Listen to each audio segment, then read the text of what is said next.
Assalamualaikum warahmatullahi wabarakatuh. Saya Nina Mulyasari dari kelas 3G, NIM 7012409191 akan mempresentasikan tentang ilmu komunikasi data, dasar, komponen, dan aplikasinya. Yang pertama, apa itu komunikasi data? Komunikasi data adalah proses pengiriman dan penerimaan data digital antar perangkat melalui media transmisi. Data tersebut direpresentasikan dalam bentuk biner 0 dan 1 dan dapat berupa teks, gambar, suara, ataupun video. Ini adalah fondasi dari setiap interaksi digital yang kita lakukan. Nah, contoh nyatanya yaitu seperti komunikasi antar komputer, pesan install di ponsel, perintah ke printer, dan perangkat IoT yang saling terhubung. Untuk tujuan komunikasi data yaitu ada 3. Yang pertama yaitu ada efisiensi dan akurasi, mengirim data dalam jumlah yang lebih besar dan secara efisien, cepat, dan tanpa kesalahan. Kemudian bisa diakses dari jarak jauh. Ini mendukung penggunaan komputer jarak jauh serta sistem terpusat atau terdistribusi. Kemudian ada informasi real time, mempercepat pengolahan dan penyebaran informasi secara real time di seluruh dunia. Nah, berikut merupakan diagram alur komunikasi data, yaitu ada sumber, pemancar, media transmisi, dan penerima. Diagram ini menggambarkan langkah-langkah dasar bagaimana data bergerak dari titik awal hingga tujuan akhir dalam sebuah sistem komunikasi. Apa saja sih komponen utama komunikasi data? Nah, yang pertama yaitu ada sumber, alat yang menghasilkan data digital seperti keyboard, mikrofon, atau sensor. Sensor ini kayak sensorik suara dan sentuhan, misalnya gitu.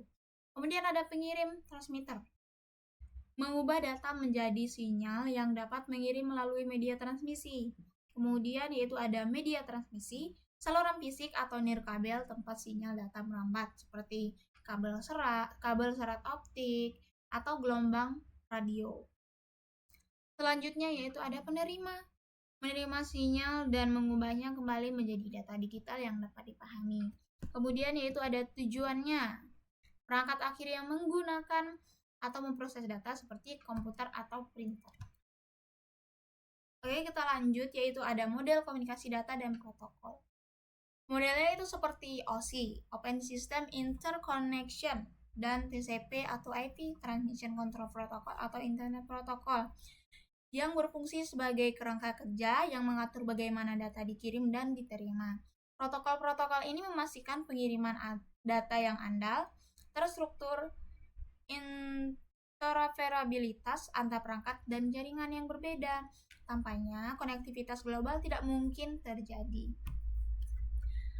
Nah, ini ada aplikasi komunikasi data dalam kehidupan sehari-hari yang paling sering kita gunakan pasti setiap hari, every time. Yang pertama yaitu ada email dan pesan teks. Nah, komunikasi data cepat antar individu dan di seluruh dunia. Kalau sekarang yang paling sering kita gunakan yaitu seperti WhatsApp ya. Itu bisa mengirim pesan cepat, bisa video callan juga, telepon suara, kan bisa ngirim pesan suara kayak voice note gitu ya. Nah, seperti itu. Kemudian ada video conference dan media sosial, menghubungkan orang secara visual dan sosial. Ini seperti kita nge-zoom. Nah, itu kan juga bisa secara online, jadi lebih mempermudah. Kemudian ada transaksi keuangan online, keamanan transaksi perbankan dan pembayaran digital yang sering kita manfaatkan sekarang, apalagi sekarang tuh bisa QRIS ya, sangat mempermudah sekali, tidak usah tarik duit lagi, kita sudah bisa bayar, beli.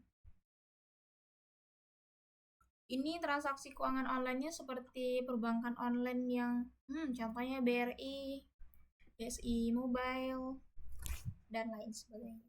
Kemudian ada IoT, Internet of Things, perangkat pintar yang saling berkomunikasi secara otomatis. Nah, kemudian ada transfer file dan cloud storage, berbagi dan menyimpan data di mana saja, kapan saja. Nah, itu kalau misal penyimpanannya itu seperti di HP iPhone, itu ada namanya iCloud. Nah, itu untuk penyimpanan khusus di HP iPhone. Tantangan dan solusi dalam komunikasi data. Yang pertama yaitu ada gangguan sinyal dan noise. Terjadi karena faktor lingkungan atau fisik. Nah, ini kalau misalnya terjadi gangguan sinyal, kalau misalnya kita ini lagi video callan sama orang gitu misalnya. Nah, tapi sinyal kita nih jelek, kurang mendukung. Nah, itu tuh bakal jadi kesalahan. Misalnya, gambarnya jadi buram dan suaranya juga jadi putus-putus. Solusinya itu teknik kontrol kesalahan dan penggunaan enkripsi untuk menjaga integritas data. Kemudian keamanan data. Ancaman dan peretasan dan kebocoran informasi. Ini sudah pasti sering sekali terjadi ya. Kalau zaman 2000 berapa ya itu 2017-an itu paling sering terjadi yaitu hack akun Facebook. Itu paling sering terjadi. Nah, solusinya metode autentikasi, otorisasi, dan protokol keamanan yang kuat. Kemudian ada skalabilitas jaringan, kesulitan dalam mengelola jaringan yang terus berkembang. Nah, ini solusinya routing dan subnetting yang efisien untuk kinerja optimal. Kemudian kita lanjut yaitu masa depan komunikasi data. Yang pertama yaitu ada jaringan 5G dan IoT masif. Kecepatan dan konektivitas ultra tinggi yang akan memperluas cakupan perangkat dan aplikasi cerdas. Kemudian ada integrasi AI, kecerdasan buatan akan mengelola data, mengotomatisasi keamanan, dan mengoptimalkan jaringan secara adaptif.